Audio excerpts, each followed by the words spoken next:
ദൈവത്തിന് സ്തുതി. 2025 ജൂൺ മാസം 12 സിറോ മലബാർ സഭയുടെ ആരാധനാ കലണ്ടർ അനുസരിച്ച് ഇന്ന് ശ്ലീഹാകാലം 1 വ്യാഴം. ഇന്നത്തെ വചനഭാഗം. 1 വായന. ഹെബ്രായർക്കുള്ള ലേഖനം അധ്യായം 8 വാക്യങ്ങൾ 7 മുതൽ 13 വരെ. ഹൃദയത്തിൽ ആലേഖനം ചെയ്യപ്പെട്ട പുതിയ ഉടമ്പടി. ആദ്യത്തെ ഉടമ്പടി കുറ്റമറ്റതായിരുന്നെങ്കിൽ രണ്ടാമത് ഒന്നിന് അവസരമുണ്ടാകുമായിരുന്നില്ല. അവിടുന്ന് അവരെ കുറ്റപ്പെടുത്തിക്കൊണ്ട് അരുളിച്ചെയ്യുന്നു. കർത്താവ് അരുളിച്ചെയ്യുന്നു, ഇസ്രായേൽ കുടുംബവും യൂദാകുടുംബവുമായി ഞാൻ ഒരു പുതിയ ഉടമ്പടി സ്ഥാപിക്കുന്ന ദിവസങ്ങൾ വരുന്നു. ആ ഉടമ്പടി അവരുടെ പിതാക്കന്മാരെ ഈജിപ്തിൽ നിന്നു പുറത്തു കൊണ്ടുവരാൻ അവരെ കൈപിടിച്ചു നടത്തിയ ആ ദിവസം അവരുമായി ചെയ്ത ഉടമ്പടി പോലെ ആയിരിക്കുകയില്ല.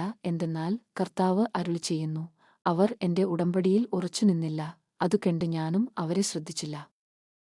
കർത്താവ് അരുളിച്ചെയ്യുന്നു, ആ ദിവസങ്ങൾക്കുശേഷം ഇസ്രായേൽ ഭവനവുമായി ഞാൻ ചെയ്യുന്ന ഉടമ്പടി ഇതാണ്.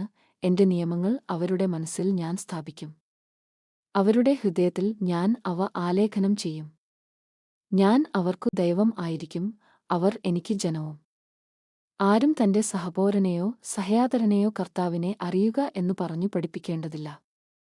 എന്തെന്നാൽ അവരിലെ ഏറ്റവും ചെറിയവൻ മുതൽ ഏറ്റവും വലിയവൻ വരെ എല്ലാവരും എന്നെ അറിയും. അവരുടെ അനീതികളുടെ നേർക്കു ഞാൻ കരുണയുള്ളവനായിരിക്കും. അവരുടെ പാപങ്ങൾ ഞാൻ ഒരിക്കലും ഓർക്കുകയുമില്ല. പുതിയ ഒരു ഉടമ്പടിയെപ്പറ്റി പറയുന്നതുകണ്ട് ആദ്യത്തേതിനെ അവൻ കാലഹരണപ്പെടുത്തിയിരിക്കുന്നു. കാലഹരണപ്പെട്ടതും പഴക്കം ചെന്നതുമാകട്ടെ അപ്രത്യക്ഷമായിക്കൊണ്ടിരിക്കുന്നു. വിശുദ്ധ യോഹന്നാൻ അറിയിച്ച നമ്മുടെ കർത്താവീശോ മിശിഹായുടെ പരിശുദ്ധ സുവിശേഷം. അധ്യായം 2 വാക്യങ്ങൾ 13 മുതൽ 25 വരെ. യഥാർത്ഥ ദേവാലയമായ ഈശോ, യഹൂദരുടെ പെസഹ അടുത്തിരുന്നതിനാൽ യേശു ജെറൂസലേമിലേക്കു പോയി. കാള, ആട്, പ്രാവ് എന്നിവ വിൽക്കുന്നവരെയും നാണയം മാറ്റാനിരിക്കുന്നവരെയും ദേവാലയത്തിൽ അവൻ കണ്ടു. അവൻ കയർ കൊണ്ട് ഒരു ചമ്മട്ടിയുണ്ടാക്കി അവരെയെല്ലാം ആടുകളോടും കാളകളോടും കൂടെ ദേവാലയത്തിൽ നിന്ന് പുറത്താക്കി നാണയമാറ്റക്കാരുടെ നാണയങ്ങൾ ചിതറിക്കുകയും മേശകൾ തട്ടിമറിക്കുകയും ചെയ്തു.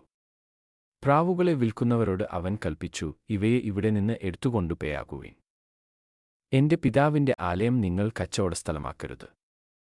അവിടുത്തെ ആലയത്തെക്കുറിച്ചുള്ള തീക്ഷ്ണത എന്നെ വിഴുങ്ങിക്കളയും എന്നെഴുതപ്പെട്ടിരിക്കുന്നത് അപ്പയാൽ അവന്റെ ശിഷ്യന്മാർ അനുസ്മരിച്ചു. യഹൂദർ അവനെയാട് ഛേദിച്ചു, ഇതു ചെയ്യുവാൻ നിനക്ക് അധികാരം ഉണ്ടെന്നതിന് എന്തടയാളമാണ് നീ ഞങ്ങളെ കാണിക്കുക? യേശു മറുപടി പറഞ്ഞു, നിങ്ങൾ ഈ ദേവാലയം നശിപ്പിക്കുക, 3 ദിവസത്തിനകം ഞാൻ അത് പുനരുദ്ധരിക്കും. യഹൂദർ ഛേദിച്ചു, ഈ ദേവാലയം പണിയുവാൻ 46 സംവത്സരമെടുത്തു. വെറും 3 ദിവസത്തിനകം നീ അത് പുനരുദ്ധരിക്കുമേയാ? എന്നാൽ അവൻ പറഞ്ഞത് തന്റെ ശരീരമാകുന്ന ആലയത്തെപ്പറ്റിയാണ്. അവൻ മരിച്ചവരിൽ നിന്ന് ഉയിർപ്പിക്കപ്പെട്ടപ്പോൾ അവന്റെ ശിഷ്യന്മാർ അവൻ ഇതു പറഞ്ഞിരുന്നുവെന്ന് ഓർമ്മിക്കുകയും അങ്ങനെ വിശുദ്ധ ലിഖിതവും യേശു പ്രസ്താവിച്ച വചനവും വിശ്വസിക്കുകയും ചെയ്തു. പെസഹ തിരുനാളിന് അവൻ ജെറുസലേമിൽ ആയിരിക്കുമ്പോൾ പ്രവർത്തിച്ച അടയാളങ്ങൾ കണ്ട് വളരെ പേർ അവന്റെ നാമത്തിൽ വിശ്വസിച്ചു. യേശുവാകട്ടെ അവരെ വിശ്വസിച്ചില്ല, കാരണം അവൻ അവരെയെല്ലാം അറിഞ്ഞിരുന്നു. മനുഷ്യനെപ്പറ്റി ആരുടെയും സാക്ഷ്യം അവന് ആവശ്യമായിരുന്നില്ല, മനുഷ്യനിലുള്ളത് എന്താണെന്ന് അവൻ വ്യക്തമായി അറിഞ്ഞിരുന്നു. ദൈവവചനമാണ് നമ്മൾ ശ്രവിച്ചത്. നമ്മുടെ കർത്താവായ മിശിഹായ്ക്ക് സ്തുതി.